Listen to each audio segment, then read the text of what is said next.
প্রত্যেক মানুষ সাফল্যের শিখরে পৌঁছতে চান। প্রত্যেকেই তার জন্য চেষ্টা করেন।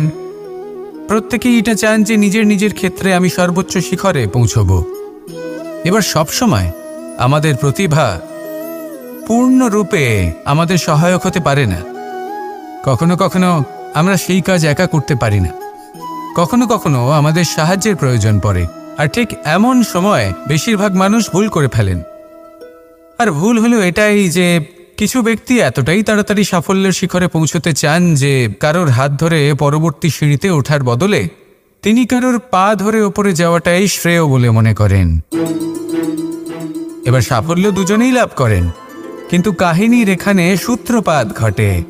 যে ব্যক্তি কারোর হাত ধরে ওপরে পৌঁছন সে অন্যের জন্য নিজের হাতটা বাড়িয়ে দেন, তাকে সাহায্য করেন, তাকে প্রেরণা প্রদান করেন।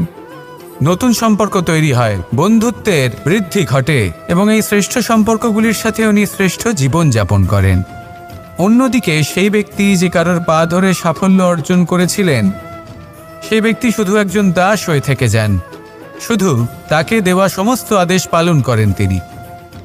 তার নিজের কোনো ব্যক্তিত্ব গড়ে ওঠে না। সেই জন্য আপনি যখনই সাফল্যের পথে অগ্রসর হচ্ছেন তখন পথ নির্বাচন সঠিকভাবে করুন, কারণ সাফল্যের ঊর্ধ্বেও একটি অন্য জীবন আছে। আসুন আমার সাথে ভালোবেসে বলুন রাধা রাধা। সকলের মন আনন্দে ভরিয়ে তোলে কোকিলের মধুর স্বর। কিন্তু এই মধুর স্বর আমরা বর্ষাকালে শুনতে পাই না কেন? তার কারণ কিন্তু এটা নয় যে বর্ষাকালে কোকিল অসুস্থ থাকে, তা নয়। কোকিল সিদ্ধান্ত নেয় নীরব থাকার। কিন্তু এই সিদ্ধান্ত কেন নেয়? তার কারণ হলো ব্যাঙ। বর্ষার ঋতুতে অনেক ছোট ছোট স্থানে জল জমে, আর সেই কারণে অনেক ব্যাঙের জন্ম হয়। এবার ওই ব্যাঙগুলোর ধ্বনি এতটাই প্রবল হয় যে তাদের মাঝে এই কোকিল যতই মধুর সুরে ডাকুক না কেন তার স্বর আমাদের কানে পৌঁছবে না। সেই জন্য ও সিদ্ধান্ত নেয় চুপ থাকার। আর এটাই হলো আমাদের জীবনের শিক্ষণীয় বিষয়। আপনি যদি এমন কোথাও থাকেন যেখানে আপনার আশেপাশে মূর্খ মানুষ আছেন, তাহলে সেখানে চুপ করে থাকাই হলো সবথেকে শ্রেষ্ঠ সিদ্ধান্ত। কারণ ওই মূর্খদের চিৎকারের সামনে কেউ আপনার জ্ঞানের কথা বুঝতেই পারবে না। সেই জন্য সেখানে চুপ করে থাকুন। পরবর্তীতে গিয়ে যেমন এই ব্যাঙের ডাক এটা শান্ত হবে আর তারপর থেমে যাবে, ঠিক তেমন মূর্খদের সময় একটা নির্দিষ্ট কালের পর গত হয়। আর তারপরে আসে বিবেকবানদের সময়, আপনার সময়। শুধু ধৈর্য ধরুন। আসুন আর আমার সাথে ভালোবেসে বলুন রাধা রাধা। প্রেম অত্যন্ত পবিত্র অনুভূতি, শুদ্ধ অনুভূতি। কোনো অশুভ মানুষের হৃদয় পরিবর্তন করার ক্ষমতা রাখে, তাদের মনেও করুণা জাগ্রত করার ক্ষমতা রাখে। কিন্তু কিছু মানুষ এমন আছেন, কিছু পরিস্থিতি, কিছু মুহূর্ত এমন আসে যখন প্রেমে শান্ত থাকা যায় না। ভালোবেসে কিছু বোঝানোর জন্য আমি যুদ্ধ থেকে পালিয়েছিলাম। আমাকে যুদ্ধবিমুখ বলা হয়েছিল, কিন্তু তখনও যখন জরাসন্ধ বুঝতে পারল না তখন ওকে দুটুকরো করে সমাপ্ত করতে হলো। প্রেমপূর্বক মৈত্রীর প্রস্তাব নিয়ে আমি হস্তিনাপুরে গিয়েছিলাম, কিন্তু যখন দুর্যোধনের অশুভ বুদ্ধি এটা বুঝতে পারল না তখন আমাকে মহাভারত রচনা করতে হলো। ভালোবেসে এই সংসারের জন্য আমি বাঁশি বাজাই। কিন্তু এমন কিছু মানুষ আছেন যারা প্রেমের ভাষা বুঝতে পারেন না। তাদের হাত থেকে এই সংসারে যে ভালোবাসা আছে তাকে রক্ষা করার জন্য আমাকে হাতে সুদর্শন চক্র তুলে নিতে হলো। এই সংসারে ভালোবাসা গুরুত্বপূর্ণ। এই সংসারকে যদি ভালোবাসা দিয়ে ভরিয়ে তুলতে পারেন, এই সংসার একটু বেশি সুন্দর হয়ে উঠবে, চারিদিকে প্রসন্নতা ছেয়ে যাবে। কিন্তু যখন এমন একটা সময় আসে যখন ভালোবাসা সংকটে পড়ে যায় আর তাকে রক্ষা করা অনিবার্য হয়ে পড়ে, তাহলে যদি তার জন্য কঠোর হতে হয় সেটা হন। যদি হাতে অস্ত্র তুলে নিতে হয় তা তুলে নিন। এই ভালোবাসাকে সুরক্ষিত রাখা প্রয়োজনীয়। আসুন আমার সাথে ভালোবেসে বলুন রাধা রাধা।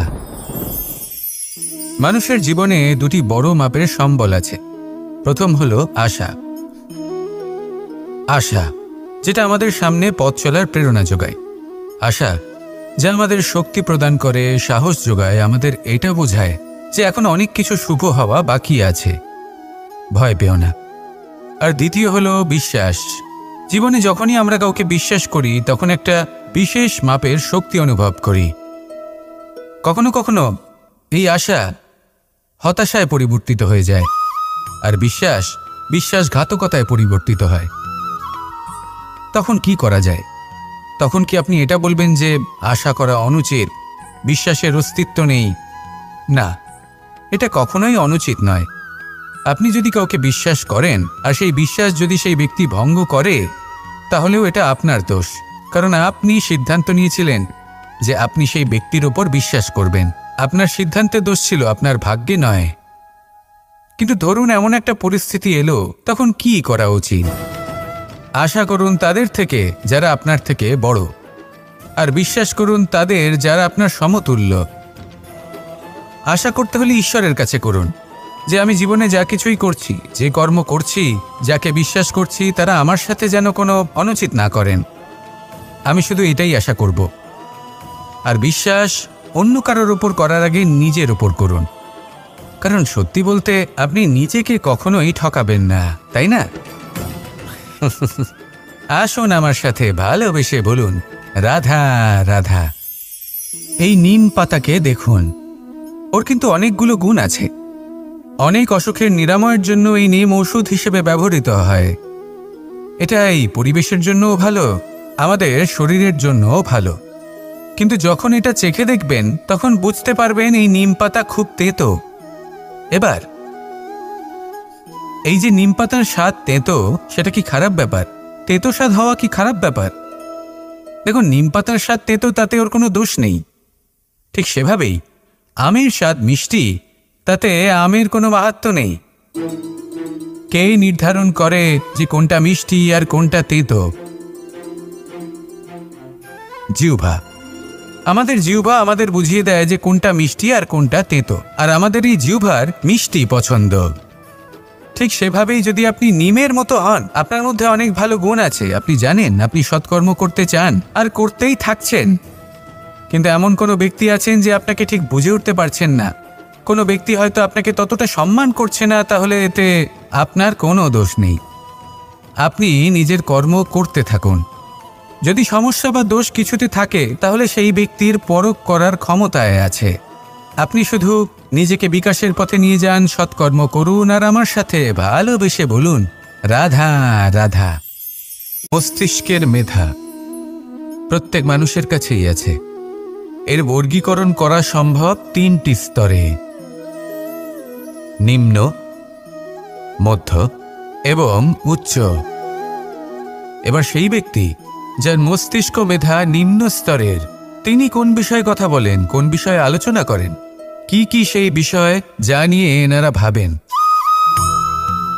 লেনদেন, লাভ ক্ষতি, সম্পর্ক ভাঙা গড়া, জীবনের এই ছোট ছোট বিষয়গুলি। এর ঊর্ধ্বে এনাদের কথা এবং ভাবনা যায়ই না।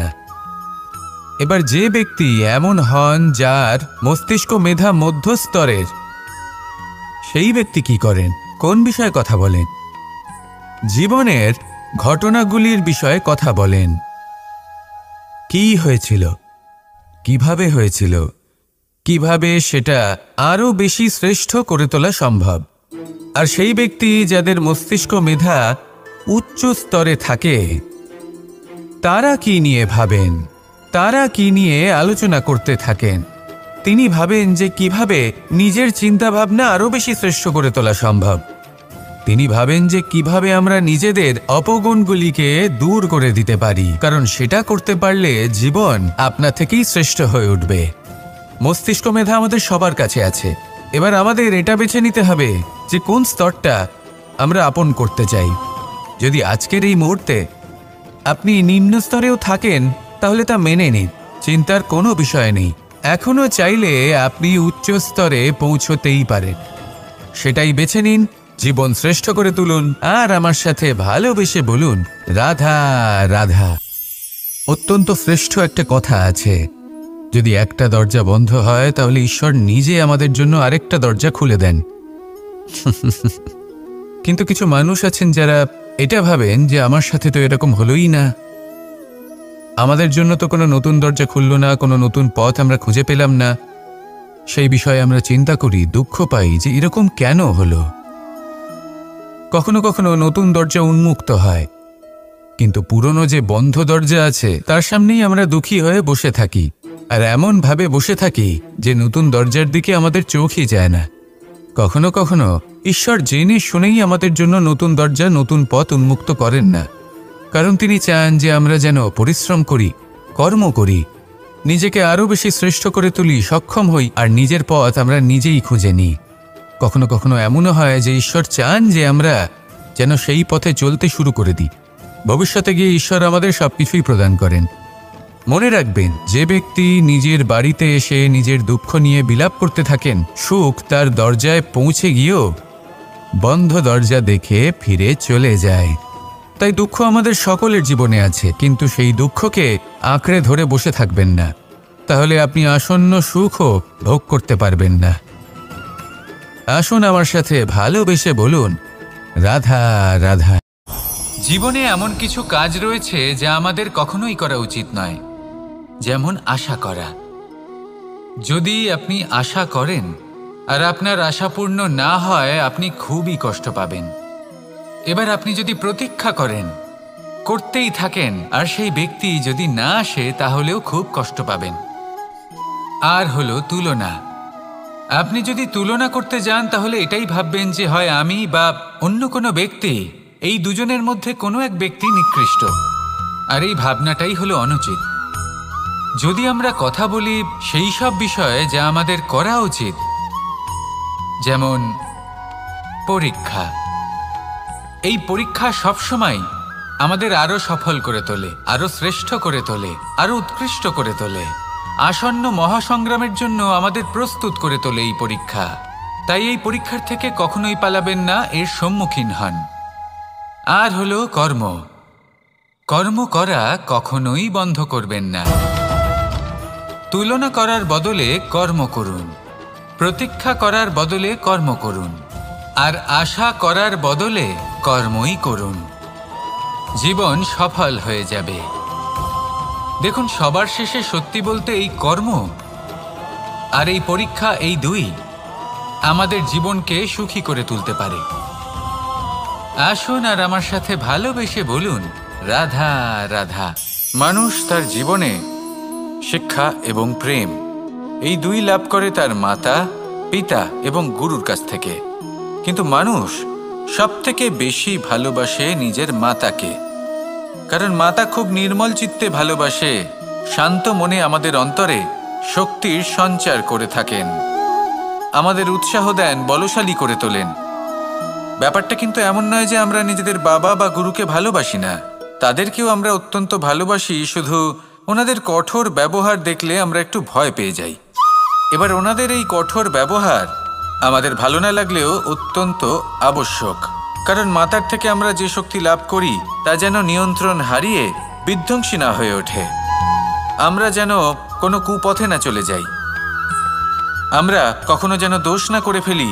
শুধু সেই জন্য পিতা এবং গুরু একটু কঠোর হয়ে ওঠেন, এবং ওনাদের এই কঠোর আচরণ ভবিষ্যতে গিয়ে আমরা অবশ্যই বুঝতে পারি।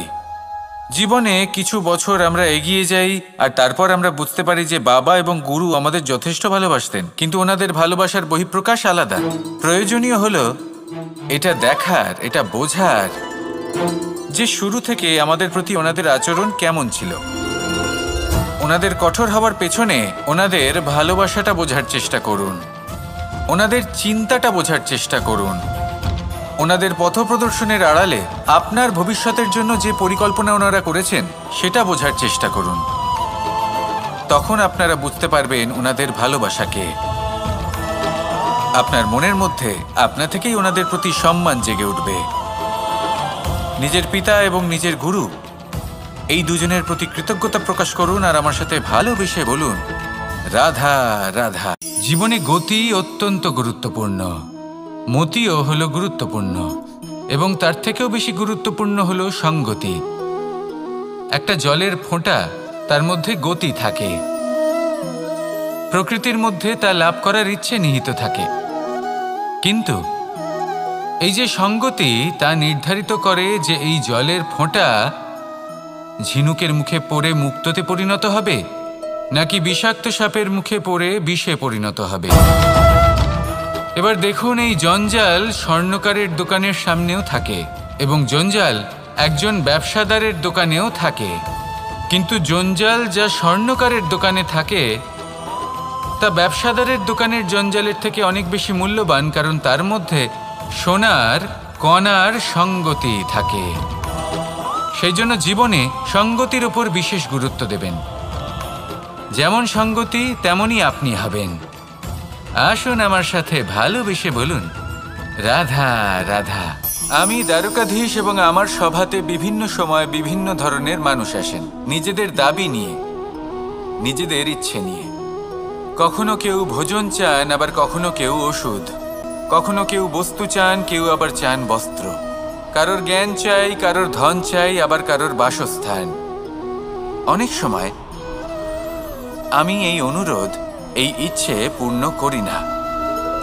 এবার আপনি এটা ভাবতেই পারেন যে কৃষ্ণ তো তাহলে লোভী, ওর কাছে তো সবকিছুই রয়েছে, তারপরেও সে নিজের প্রজার ইচ্ছে পূর্ণ করে না, তাদের সমস্যাগুলি বুঝতে পারে না, তাদের সুখ স্বাচ্ছন্দ্য প্রদান করে না।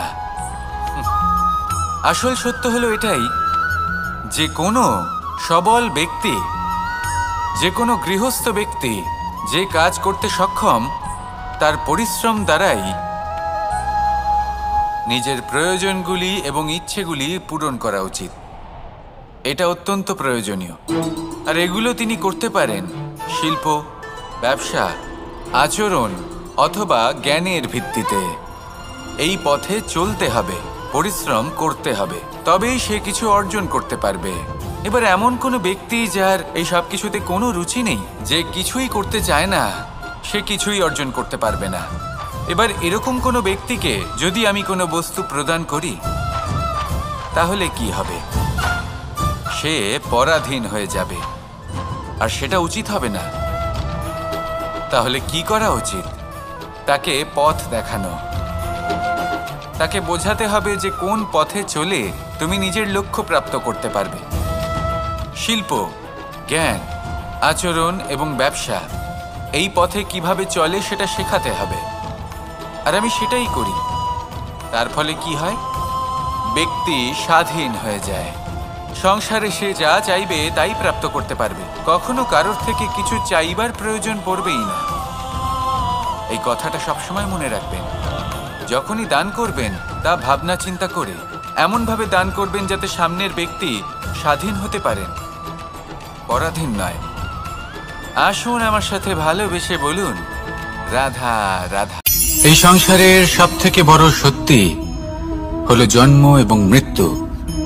কিন্তু আরো বড় একটা সত্য আছে, মিত্র এবং শত্রু, যা আমাদের সকলের জীবনে থাকে।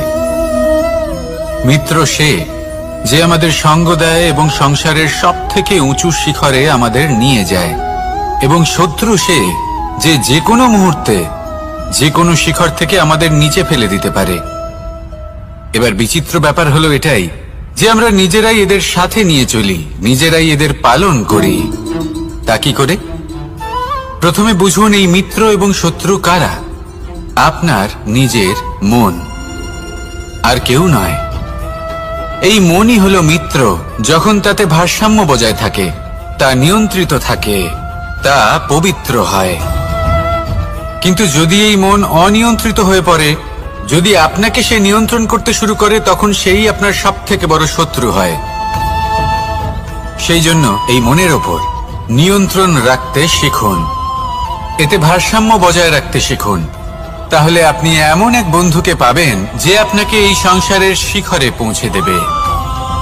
আসুন আমার সাথে ভালোবেসে বলুন, রাধা রাধা। ঈশ্বর আসলে কে? সংসারের বেশিরভাগ মানুষের কাছে ঈশ্বর হলেন এই সংসারের রচয়িতা, পালনকর্তা। কারোর কাছে উনি জ্ঞাতা, কারোর কাছে উনি হলেন আস্থার প্রতীক, আবার কারোর জন্য শুধুমাত্র অন্ধ বিশ্বাস। কিন্তু এই ঈশ্বর কি কোনো শরীর, নাকি একটা বোধ, নাকি শুধুই শ্রদ্ধা? ঈশ্বর হলেন তিনি যিনি হলেন আপনার ইষ্ট। সেই জন্যই তো গুরু, মাতা, পিতা এনাদেরও ঈশ্বরই বলা হয়েছে। যাদেরকে আমরা ঈশ্বর বলে মনে করি, যারা আমাদের ইষ্ট, তারা আমাদের একটি পথ দেখান, একটি দিকে চালিত করেন। সেই পথে চলে আপনি শুভ কর্ম করতে পারেন। আর যখন কোনো ব্যক্তি তার ঈশ্বরের আদেশ পালন করেন, তখন সে নিজে থেকেই শুভ পথে অগ্রসর হয়ে যান। বেশ কয়েকজন মানুষ ঈশ্বরের উপর আস্থা রাখেন এবং ভাবেন যে অনুচিত কোনো কাজ করা উচিত নয়, ঈশ্বর দেখছেন। ওনারা ভয় পান যে কোনো অনুচিত কর্ম করলে কে জানে তার পরিণাম কি হবে। এমন অনেক ব্যক্তি রয়েছেন যারা ঈশ্বরকে বিশ্বাস করেন এবং জানেন যে ঈশ্বর তাদেরকে দেখছেন। তাই যে যে শুভ কর্ম ওনারা করেছেন তার ফল তারা অবশ্যই পাবেন। এবার আপনি ভয় পেয়ে ঈশ্বরকে বিশ্বাস করবেন, নাকি বিশ্বাসের দ্বারা ঈশ্বরকে বিশ্বাস করবেন, সেই সিদ্ধান্ত আপনারই। কিন্তু হ্যাঁ, যদি আপনার মনে ঈশ্বরের জন্য কোনো স্থান থাকে, যদি আপনার কোনো ইষ্ট থাকেন, যদি আপনি কাউকে ঈশ্বর মনে করেন, যার প্রত্যেক আদেশ আপনি পালন করে থাকেন, তাহলে বলি ঈশ্বর কখনো আপনাকে অনুচিত পথে চালিত করবেন না। আসুন আমার সাথে ভালোবেসে বলুন, রাধা রাধা। এই সংসারে ভিন্ন ভিন্ন ধরনের গাছ আছে, অসংখ্য ধরনের প্রজাতি আছে। কিছু গাছ পাতা দিয়ে থাকে, কিছু ফুল, কিছু ফল। কেউ ছায়া প্রদান করে, কেউ শীতলতা প্রদান করে, কেউ নিজেকে খুব কষ্ট দিয়ে এই সংসারের বিকাশে সহায়ক হয়ে ওঠে।